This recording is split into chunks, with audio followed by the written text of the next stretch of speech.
So Malot Nawolengende are in trouble. They were mentioned yesterday in parliament about using drugs. So this is what was said. They said it's now concerning Kuti, Panama socializing musicians and influencers, the likes of Wolengende and Malot, who have influence on social media, who are openly promoting and normalizing drugs and substance abuse on social media platforms such as TikTok, Instagram, and Facebook. They also use explicit and vulgar language in Shona, which erodes societal values. They display substances publicly and glorify substances including Banje, which is against our laws. They promote Brongo, Benlin, and Codeine, which is prescription medication, which they abuse. And it's shocking that they use substances in front of their newborn baby, and they are normalizing Singaite Pavana and Kuvanu. There are recorded incidents where public figures were distributing illegal substances to members of the public. An artist gave a joint to a fan.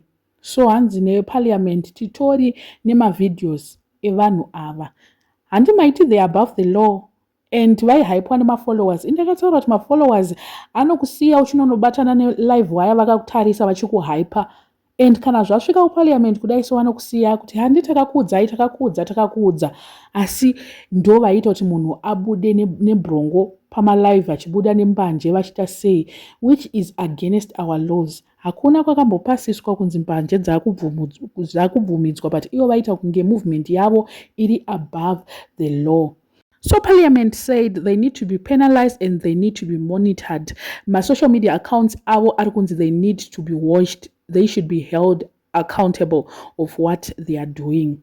Parliament haisi mafanis hanza atite zvemafanis kunok, and we should make sure that tavamiswa. Movement yamalongende yaya yange yaenderera, and fan base ravo I know kuti nichatukwa.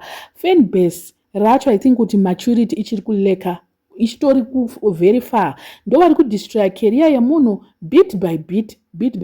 Surprisingly pane mafans avo asiri kutomboona anything wrong nezvakataurwa kuparliament. Vakutoblema parliament kuti sure varume vakuru vangagare pasi discuss about Malot Nawolengende, which means kuti vahombe. These people are very big. Why are they sitting in parliament? It's not like they were discussing them for like the whole day. No, it was just like 2 or 3 minutes yavakangotaura about it, and vakatotaura kuti parliament is not only there for kutaura mafinances or kutaura kuti ngatibuilde chakati. We also need to see kuti vanhu vacho vatiri kuleader vari kuinfluencwa how chichiri kuitika. Hence they said we need to preserve our society values. Ndo zvavakatotaura zvikanzi ava manje zvavari kutoita vari kuinfluenza vana vadiki, which is a concern. Remember kuparliament kune vanhu vakasiyana and vari kurepresenta zvakasiyana. Mumwe munhu anenge ari kutoona kuti kwake kusaidi youth yakawanda iri kuita zvemadrugs and iri kuzviona pasocial media. Ndo zviri kubuda.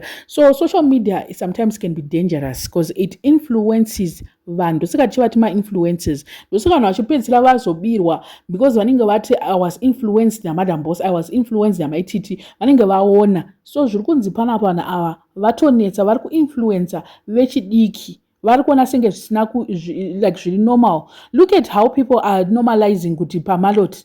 Look at people who are actually saying those words. So vari kuti panapa it's not about drugs only, it's also about vulgar yacho yange yanyanya, to be honest. I always say panapa munhu anotaura vulgar, to me I don't have enough respect for you. I don't respect munhu anotaura vulgar. And ukada kutarisa mavideos amalot, you have to decrease volume. Aufana kutombomateerera pane vanyarekane, you cannot do that because vulgar yacho yakanyanya. And chiri kunetsa futi ndechevanhu vari kupinza madrugs. Vakuru vacho ivavo, they also need to deal with them. It's not about anamaloti as well. It's about corruption. Iri kuita kuti madrugs acho apinzwe munomu. Masuppliers futi ndo ane nyaya. So apa tinoti mukambo wamiswa. Zvekuwapa $10,000 aya anata gwirei dai vambomira. Ndo vari kuita kuti vanhu ava vaende kunotenga madrugs, vari kuwapa mari ndiwo. Nekuvaisa maprogram ekuZANU-PF ndiwo vari kuzviitisa ivava vanhu ava.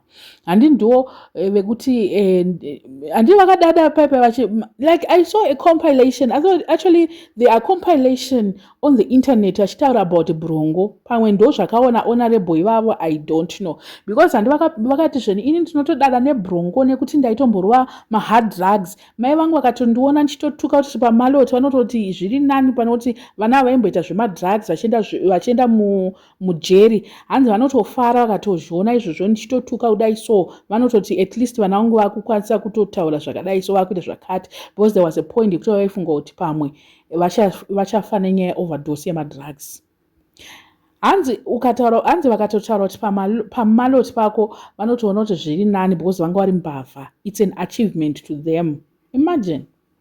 Asaiditi kuti kana kangoma kakuririsa kakuda kupaduka manje ende kavo kanenge kapadhuze kuda kupaduka. Toda kuona kuti achabuda here achiti pamaloti penyu inonzi iyo parliament kuti vachauya here. Sezvaakaita paakanzi ari kutsvaga South Africa ari pachichichi iye ndobva abuda akati kumaloti kwenyu South African police akaituka akadii hanti. So apa toda kuona kuti parliament achaituka here kuti pamaloti penyu.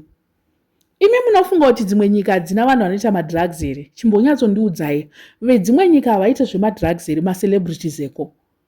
South Africa kwaari kwaakazara vanhu ani ndoko vakamadzidzira. Ana maloti vaita mahard drugs vaitira kuSouth Africa, ani ndoko aiti ndaita cocaine ndaita chichi it was kuSouth Africa.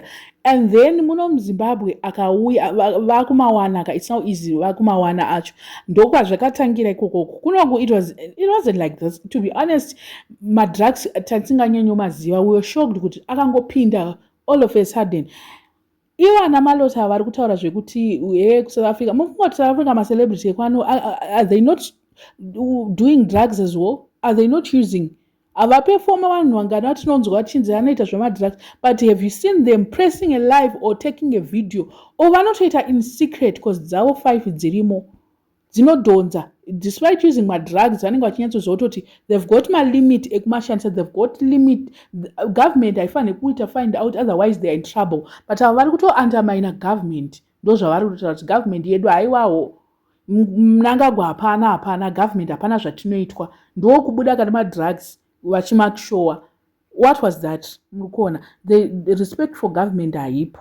Ndofunga vasati vaona zvavo maminister akawanda or maparliamentary members akawanda vasati vanyatsoona kuti zvakamira sei. But I'm sure they're going to take action upon all this, because social media haisi yekuitira madrugs, it influences vamwe vanhu, and the fan base ravo is very huge. They've influenced a lot of people kuti vatuke vanormalize vulgar and also to do zvinhu zvinodhaka.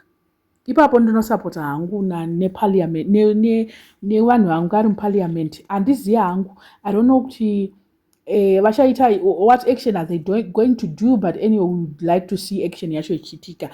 Vanotadza zvavo kudeliver zvimwe zvinhu hachidii, but on this one I think it's concerning to a lot of people.